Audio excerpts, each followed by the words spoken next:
Olá, boa noite. Sejam todos bem-vindos. Estamos começando mais um programa TDAH, TOD, Autismo em Foco. E hoje nós vamos falar um pouco sobre a questão das aplicações ABA.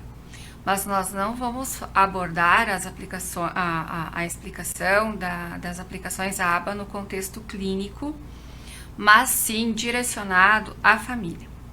Uma parte um pouco mais prática, com um modo de exposição mais compreensível ao contexto comum, tá? Então, o ABA, ele é uma ciência, ele é um estudo científico, né? É uma abordagem científica, aonde durante muito tempo as abordagens elas foram sendo direcionadas até nós encontrarmos evidências de que determinada técnica, determinada ação da técnica traria para nós alguns benefícios referentes ao processo de desenvolvimento da criança em várias áreas do desenvolvimento. Então, quando a gente fala do ABA, a gente precisa entender que a ABA vem com o propósito de nos auxiliar a fazer a mudança do comportamento. Ela é muito usada com crianças com autismo, mas também ela pode ser muito útil para qualquer outra criança, tá? Pois trabalha o desenvolvimento das habilidades e a redução de comportamentos indesejados. Ou seja, a gente trabalha no modo de estarmos modelando a criança a adotar um novo modelo de habilidades em relação às coisas do cotidiano, né? E o ABA, assim como é aplicado no contexto clínico, a gente precisa direcionar essa estrutura do ABA também para o contexto da família.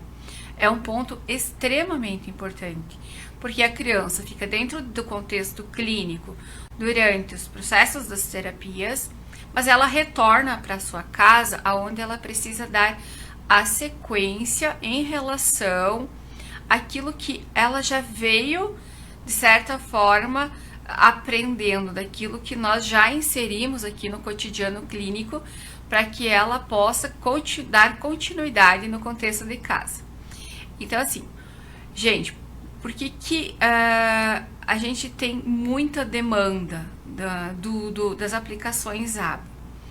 Porque o ABA, ele vem com essa característica pontual, desse desenvolvimento pontual, para que ele auxilie diretamente com qualidade de vida o padrão comportamental. Ele vem como uma nova estrutura, né, uma estrutura com base no desenvolvimento dentro das suas faixas etárias, dentro das suas etapas de desenvolvimento da criança. Então, normalmente, quando a gente faz um planejamento de como que a gente vai desenvolver o ABA com essa criança, a gente vai pensar na faixa etária de cada uma delas, preparando isso todo o processo dentro de um formato individual. Nada é separado da fase com o planejamento. Eu preciso entender aos 3 anos o que eu preciso desenvolver dentro daquela fase, aos 5 anos o que eu preciso desenvolver naquela fase. Então a gente organiza essas aplicações, a gente organiza esse método para que ele seja compatível com aquela fase do desenvolvimento, tá? E lá em casa, a gente também vai poder fazer isso, tá? Porque eu vou auxiliar a criança com o ABA lá em casa, aprendendo a se comunicar de uma maneira mais tranquila, mais objetiva, fazendo o quê?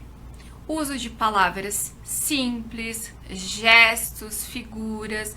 Eu vou estar ajudando essa criança a se desenvolver com habilidades sociais, como brincar, esperar para dividir o brinquedo com o irmão, dividir o brinquedo com o primo, com o colega, tá?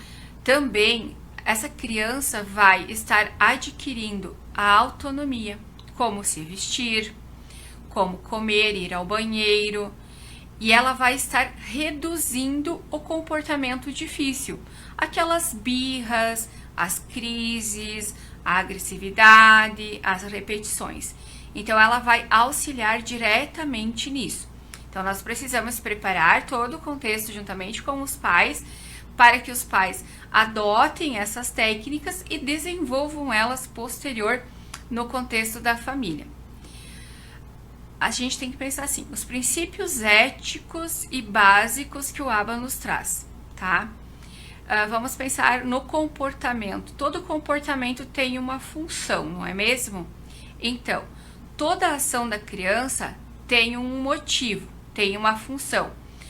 Seja ela chamar atenção, evitar algo, para conseguir um objeto, ela faz um determinado comportamento, tá? Para buscar sentir sensações, entender esses motivos nos ajuda a saber como agir, de que maneira proceder. Aí a gente vai para o ponto 2 de tudo isso, que é o reforço positivo, tá? Quando a criança faz algo certo, ela recebe uma recompensa. Mas todos pensam que essa recompensa é um brinquedo novo, que essa recompensa é algo para comer, quando na verdade não.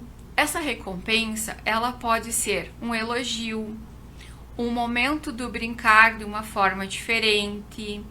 Eu posso fazer vários reforçadores com essa criança sem ser necessariamente estar dando a ela algo que ela queira, tá? Então a gente tem que ter muito cuidado nessa questão dos reforçadores, porque nem sempre os reforçadores é dar em contrapartida algo que essa criança queira, tá? Sendo assim, quando ela começa a entender a dinâmica, com previsibilidade, com boa organização, ela vai ter uma modificação no seu comportamento. Ela vai começar a ter um comportamento mais ameno e ela vai ficar mais acessível, tá?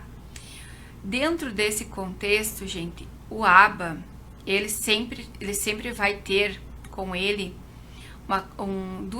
três situações, tá? Uma é aquilo que antecede, a outra é o comportamento e a outra é a consequência, tá? Então, o antecedente é tudo aquilo que acontece antes do comportamento, tá? Por exemplo, eu pedi para a criança guardar o brinquedo. Em contrapartida, ela não queria guardar o brinquedo. Eu insisto. Ali, ela vai desenvolver a irritabilidade e a oposição em guardar o brinquedo. Então, o que ocasionou a crise? O que ocasionou o desconforto da criança? O guardar o brinquedo. O comando disso, o que antecedeu a crise foi o brinquedo, tá? E eu preciso ter muito claro, sempre que a criança desenvolve um comportamento mais agressivo, sempre que a criança tem momentos de crise, eu tenho que tentar entender qual foi o antecedente dessa crise, o que aconteceu antes da crise. Que aí eu vou começando a entender o processo e eu vou tentando evitar esses antecedentes, tá? Por quê? O comportamento que essa criança trouxe depois que ela ficou frustrada em ter que guardar o brinquedo foi o choro, foi o grito, foi a agressividade, certo? Esse foi o resultado, né, daquilo que ela se sentiu desconfortável ou desafiada a fazer de um modo que aqui de um pouco para ela reagiu de uma maneira indiferente. A consequência que vem posterior é o que vai acontecer depois, tá?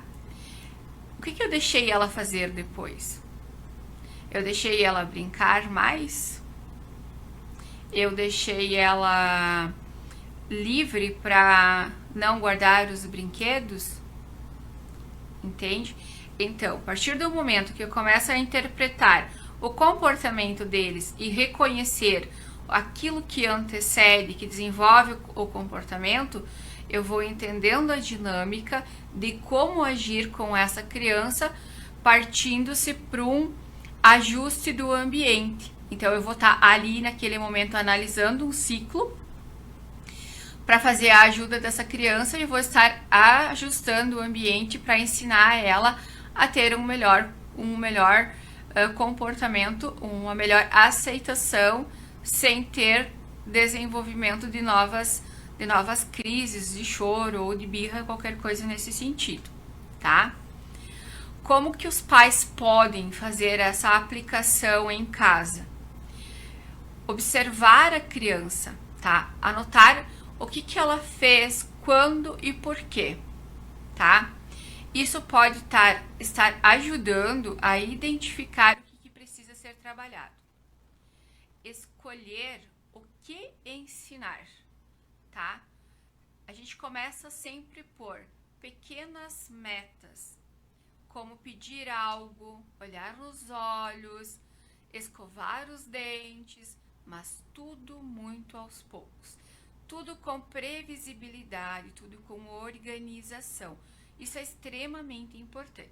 Quando eu começo a organizar o ambiente, eu começo a estruturar a base para fazer a melhora das habilidades dessa criança em relação às coisas do dia a dia na sua rotina da família.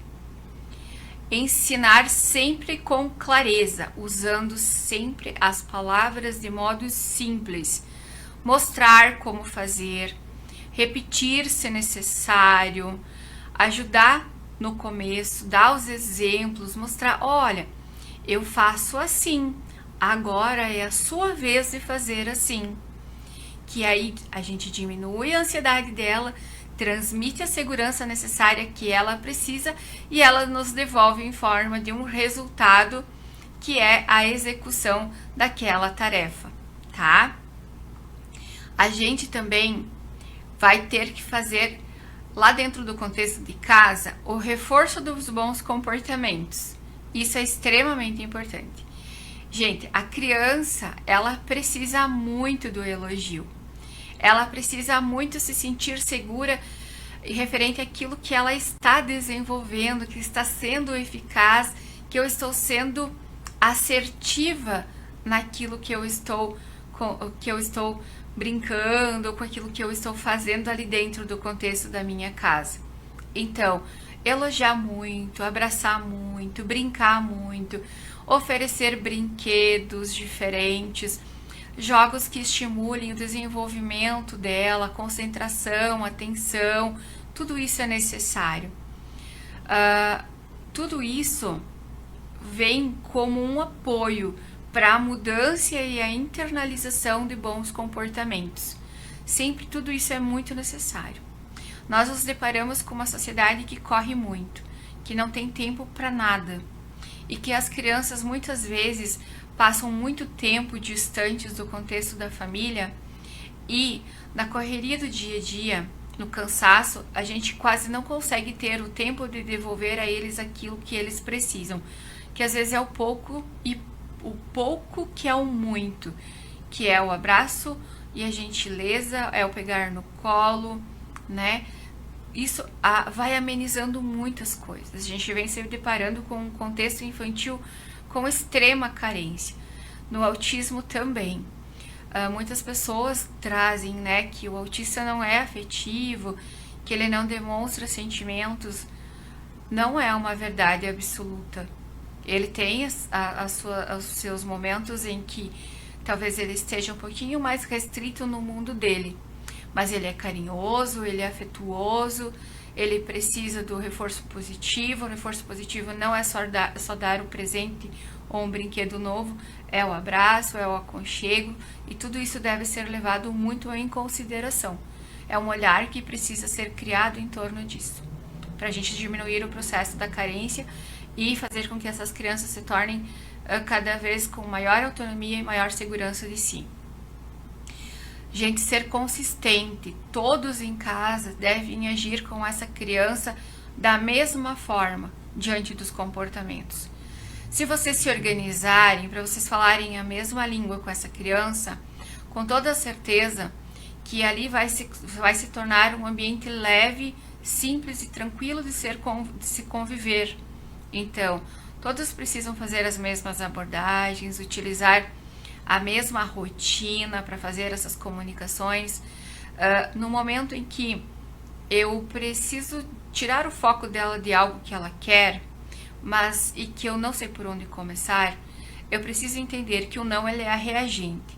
Toda vez que eu usar o não, essa criança vai estar reagindo. Então, ela vai estar desenvolvendo o comportamento indevido, o comportamento de oposição, de irritabilidade. Então, como é que eu contorno isso? Eu trabalho o não de uma outra forma. Se eu tenho previsibilidade e organização nas tarefas, eu vou dizer para essa criança: primeiro, nós vamos fazer esse trabalhinho. Primeiro, nós vamos fazer essa atividade. Primeiro, nós vamos ir ao mercado. Depois, a gente faz isso. Vamos fazer essa combinação? A mãe senta contigo e a mãe organiza contigo, mas primeiro nós vamos fazer isso. Então, isso trabalhando de uma maneira suave, para que essa criança vá entendendo tudo isso e ela vá conseguindo se adaptar ao tempo da espera sem ter grandes prejuízos em relação a isso, tá? Evitar, gente, reforçar o que não deve, tá? Se a criança chorar para conseguir algo e você der, você vai estar ensinando ela a chorar, porque é um funcionamento que dá certo. Então, toda vez que ela quiser algo, ela vai chorar para conseguir. Toda vez, a criança que ainda não é verbal, não tem o desenvolvimento da fala funcional, ela vai mostrar e ela vai apontar. Se a gente não ir treinando a habilidade de fazer ela desenvolver a fala para dizer, olha, eu quero água, ela vai continuar apontando o copo d'água. Então, tudo aquilo que a gente faz para provocar o estímulo do desenvolvimento causa resultado. Tudo aquilo que a gente devolver à criança no formato do comportamento aversivo que ela está tendo, todas as vezes ela vai ter um comportamento aversivo, tá, gente? Então, a gente precisa ter muito esse cuidado, é extremamente necessário, tá? Outras situações, tá, é que é uma grande inverdade, certo? O ABA, gente, ele não é uma coisa robotizada, tá? O ABA, ele tem que ter, a gente tem que entender assim, ele é uma ciência que a gente precisa ter o conhecimento sobre ela, tá? O que nós temos referente ao ABA hoje é muito superficial. Há poucos estudos, há pouca informação. Nós temos cursos breves que trazem uma titulação inconsequente em relação às aplicações do ABA, tá? A gente precisa ter a total convicção que nós precisamos nos aprofundar dentro dos conteúdos para trazer de forma mais pontual, com resultados mais eficazes, esse ABA dentro da condição que realmente é. Essa análise aplicada do comportamento, como ela realmente deve acontecer, tá? A gente sabe que está acontecendo um movimento e que bem em breve, se tudo der certo, nós vamos ter a ABA regulamentada como uma profissão, né? Vai ter formações para isso, talvez graduações, enfim, né? As pós-graduações que dão esse aporte. Hoje eu mesma, eu estou em formação em análise aplicada do comportamento pelo ABEDU.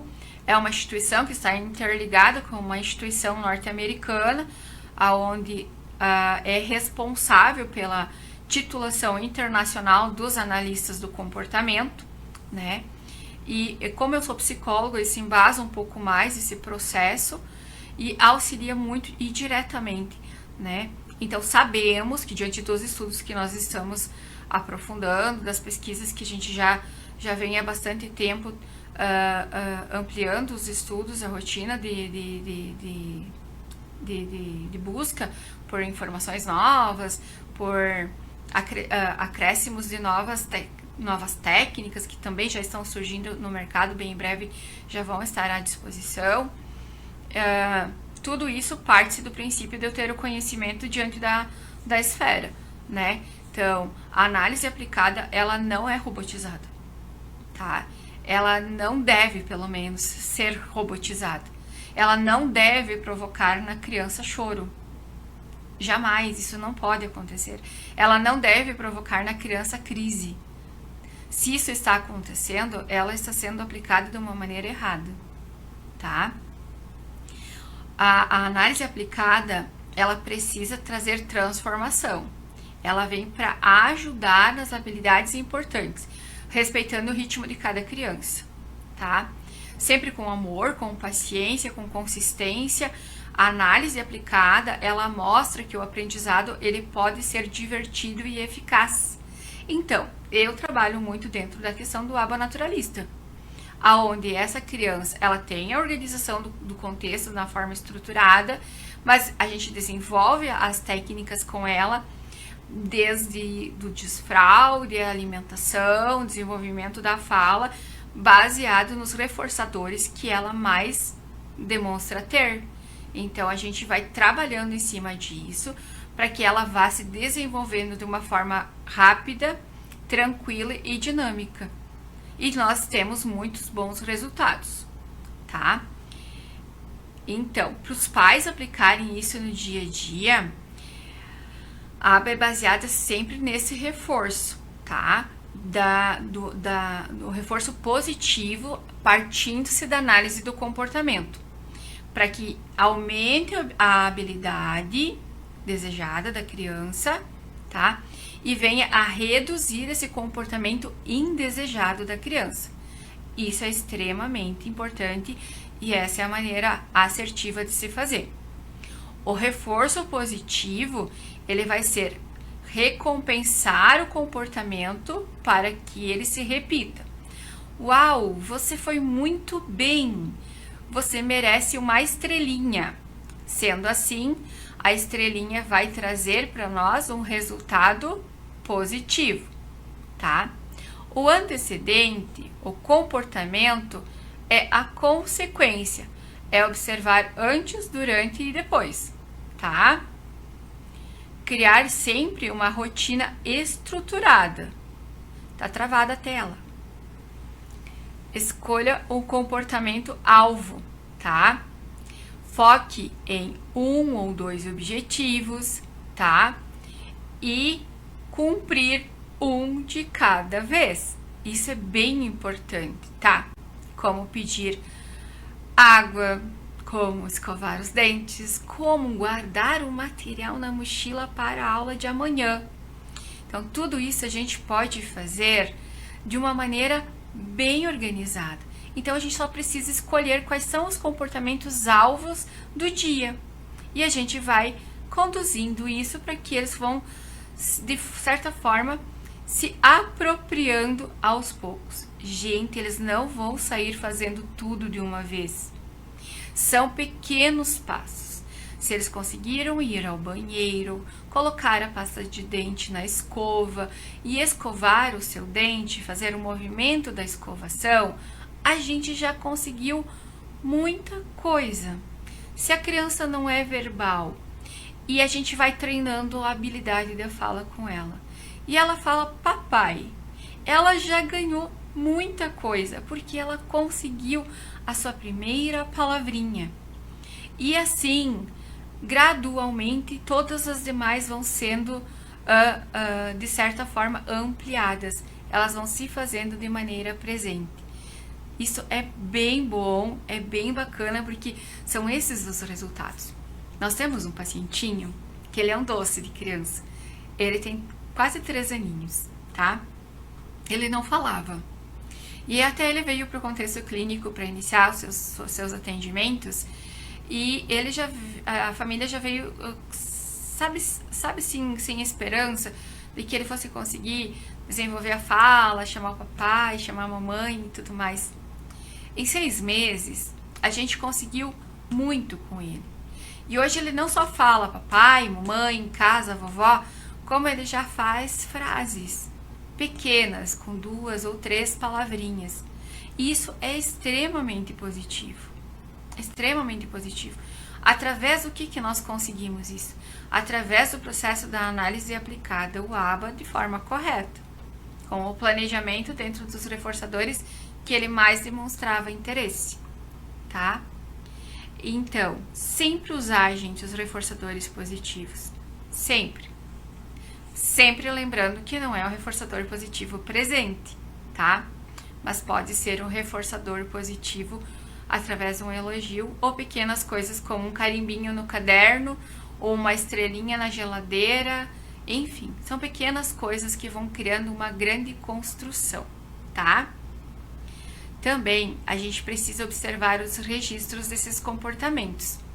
O que a família pode fazer? E isso vai nos auxiliar. A família faz o registro, traz para nós que estamos no processo terapêutico com essa criança e juntamente com as análises que a gente já vem fazendo, a gente vai fazer a análise do que vem do contexto familiar e através disso a gente vai incrementando outras situações ou vai fazendo a orientação da família em relação a determinados comportamentos.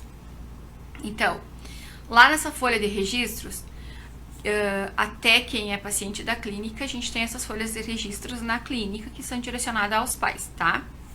Então, vocês vão anotar as datas, os horários, tá? Quando aconteceu, que motivou, como foi a resposta, se isso ajuda a identificar os padrões, tá? Para a gente avaliar as estratégias de funcionamento. Então, aí vocês vão anotar o comportamento, como é que foi no brincar, no tomar banho, no almoçar, no ir para a escola, lá na escola, sair da escola, embarcar no carro. Vocês podem ir anotando, fazendo um registro completo do que acontece com o comportamento dessa criança, para a gente ir entendendo isso, para a gente ir auxiliando nas estratégias de desenvolvimento de bons comportamentos e comportamentos adequados, tá? Ignorar ou redirecionar os comportamentos inadequados é quando seguro, tá? Dá para ignorar. Então, porque às vezes a gente tem que entender se isso está visando uma situação antecedente ou se isso está sendo por uma busca por atenção. Então, a gente tem que tentar entender isso antes de qualquer coisa. A gente tem que redirecionar para outra atividade, outro comportamento, para outra atividade, né? Para que ele tenha um comportamento mais adequado quando a gente percebe que o antecedente daquela atividade é o desregulador. Então, a gente tem que ir preparando a criança para fazer a mudança para uma outra atividade e voltar e fazer um replanejamento, estabelecer uma nova meta para aquela atividade que foi o antecedente reforçador da crise, para posterior, em um outro momento, nós retornarmos novamente a essa atividade com uma dinâmica diferente, porque nós já interpretamos que ela foi o antecedente e por que ela foi o antecedente, tá? Ensinar, gente, sempre o passo a passo, tá? Dividir sempre as tarefas das crianças em casa em pequenos passos. Ensinar um por um, com a ajuda necessária. Ensinar a escovar o dente, ensinar a pegar a escova, ensinar a colocar a pasta, ensinar a molhar a escova. Tudo isso, tudo no passo a passo. A gente ensina uma coisa de cada vez. Ir ao banheiro. Como eu tiro a minha roupa, como eu uso o vaso sanitário, o que eu faço depois. Eu baixo a tampa, eu dou a descarga, eu organizo a minha roupa, eu volto, lavo as minhas mãos, seco as minhas mãos, fecho a torneira e volto para a atividade. Então, a gente precisa ir treinando eles a fazerem essa dinâmica sem que seja um fator estressor, tá? Repetir sempre que seja consistente, tá? A criança aprende com a repetição e a consistência. Então, assim, eu não vou fazer isso durante o dia várias vezes, né? Eu posso ir inserindo essas atividades nos 7 dias da semana.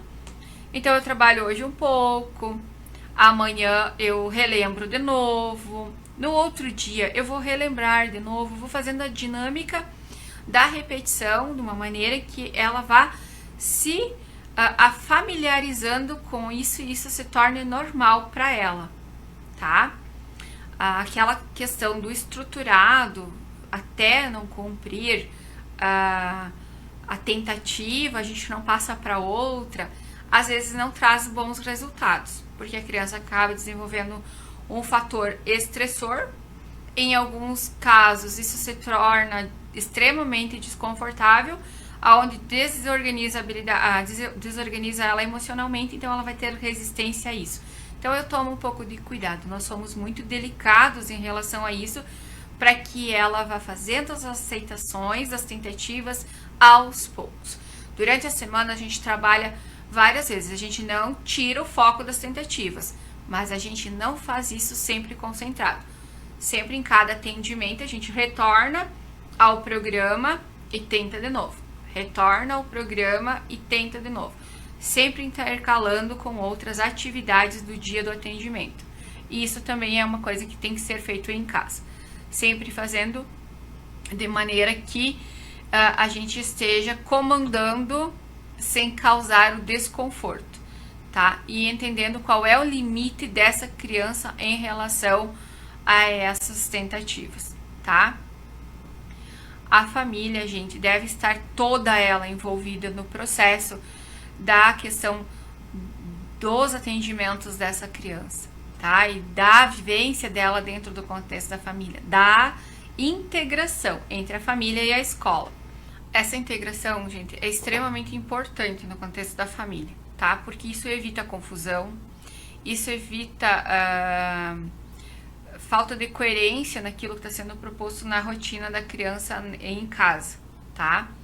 E acaba reforçando o aprendizado dessa criança, porque ele vai estar se modelando através desse ambiente, entendendo que a dinâmica dentro do contexto da família é uma em que todos conversam uma mesma linguagem. Então, ele vai, de certa forma, estar se autorizando e se permitindo a vivenciar isso juntamente com o contexto da família de uma forma geral, tá? A importância dos pais estarem sempre em contato com os profissionais. Gente, nós estamos na linha de frente, né, nessa transformação. Então, nós estamos aqui para dar todo o apoio necessário para a família, para que a família consiga ter o conhecimento, os esclarecimentos e saber o que fazer, né? Então, a conversa com o psicólogo que está fazendo análise aplicada, supervisão dos casos, né, da equipe que está cuidando do contexto de atendimentos da criança, é extremamente eficaz e é extremamente importante que os pais estejam ali juntamente nesse processo. A clínica, ela precisa estar aberta ao diálogo, ela precisa chamar esses pais para dentro do contexto, ela precisa fazer a orientação deles, precisa caminhar com eles. Esse final de semana, estava dando aula e eu dizia exatamente isso para os meus alunos: vocês serão futuros profissionais que estarão dentro do contexto clínico, trabalhando com crianças, trabalhando com famílias. A necessidade de estarmos abertos ao acolhimento é muito grande, muito grande. Aquelas clínicas frias que não deixam os pais circularem pela clínica, que não tem a dinâmica da integração, da troca. Os pais vieram para um processo de análise, tá? De avaliação, como é o caso nosso, que eu faço o processo da avaliação. Eu preciso que os pais saiam dali com um processo de hipótese real, fidedigno. Eu preciso que eles já saiam encaminhados ao neurologista ou ao psiquiatra, que eles já saibam o que fazer para requerer essas terapias, com quem conversar, aonde ir, quais são os passos que eles dão depois. Então, tudo isso é um processo necessário de se acontecer. Só se destaca a evolução da criança quando a gente consegue dar toda a base estrutural que a família precisa. o profissional precisa e pode mostrar o plano individualizado, deve sentar, deve conversar, deve ir até a escola, convida a família, olha, vamos para a escola, eu vou junto com vocês, nós vamos marcar uma reunião, nós vamos sentar, nós vamos fazer essa conversa hoje, para que tudo fique exatamente condizente com aquilo que a gente vai estar desenvolvendo. Assim, nós vamos ter bons resultados, a família vai estar sempre segura e bem orientada, e essa criança vai estar ganhando no seu processo de evolução. E é isso que a gente faz muito, e é isso que eu prezo muito. A família sempre caminha comigo. Eu sempre faço um bom vínculo de análise, né? Um bom vínculo afetivo. Eu sempre tenho a calma e a tranquilidade para fazer todas as manobras necessárias para que esses pais não se sintam afrontados, mas que eles sintam que eu realmente estou ali para ser o braço direito deles em tudo aquilo que eles precisarem. Se isso é uma missão, se isso é um trabalho, talvez seja. E que bom que é, porque quando a gente começa a receber mensagens de afirmação, que aquilo que a gente está fazendo está dando resultado, a gente sabe que ali a gente está tendo uma resposta do caminho correto que a gente está seguindo, que a gente está trilhando. E a gente fica muito grato com isso. Então, dentro de toda essa estrutura, de todas essas dinâmicas que a gente pode desenvolver dentro da análise aplicada, a mais importante delas é que os pais estejam com a gente, que os pais caminhem com a gente e que a gente veja a criança fortalecida e que lá na frente tudo isso seja para amenizar muitas coisas, trazendo qualidade de vida, independência, autonomia para que ela estude, para que ela trabalhe, para que ela tenha uma dinâmica de vida quanto mais próximo do normal, melhor. Esse é o nosso grande objetivo. Ninguém tem o direito de dizer que a criança com TDAH, a criança com autismo, ela não vai se desenvolver, que ela não vai aprender, que ela não vai ser um bom profissional. Isso não é uma verdade e ela nunca vai ser. A criança com autismo, com o apoio dos pais, o bom trabalho dos profissionais, as terapias sendo aplicadas da maneira uniforme e corretas, a gente não tem por que temer. A criança vai desenvolver, vai ter um desenvolvimento significativo. Então, o que nós precisamos hoje é que os pais busquem essas orientações, adotem essas técnicas em casa e desenvolvam elas juntamente com a gente. Gente, por hoje era isso. Mais dúvidas, vocês podem nos chamar, a gente está sempre aberto. Eu, a neuropsicóloga Sandra Chies, aplicadora ABA, estou sempre disponível para tirar todas as dúvidas que vocês tenham. Como vocês fazem manejo, quais as melhores abordagens, perguntem, a gente está aqui para fazer o melhor por vocês. Certo, gente? Até o próximo programa, fica um abraço e até mais!